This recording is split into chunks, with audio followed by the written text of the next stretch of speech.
Na hizi ndo gunduzi zilizowafanya watu kuwa matajiri. Kwanza, mwanaume mmoja aliyepata jiwe kubwa lenye thamani. Mwanaume huyu alikuwa akichimba kisima pembezoni na nyumba yake, lakini akakutana na jiwe lenye dola ya milioni 200 lililomfanya akawa tajiri. Lakini pili ni wanandoa hawa walionunua nyumba ya zamani. Wakati wa ukarabati waligundua mafaili mawili ya kijani yaliyokuwa yamefichwa kwenye basement. Ndani yake kulikuwa kuna dola 46 taslim zilizowafanya wawe matajiri kuanzia muda ule.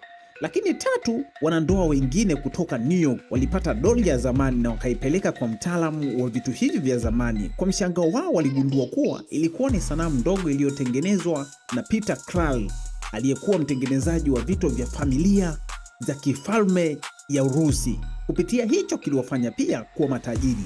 Lakini nne, mwanaume mmoja nchini Uturuki alikuwa akibomoa ukuta wa nyumba yake alipogundua kitu cha kushangaza sana.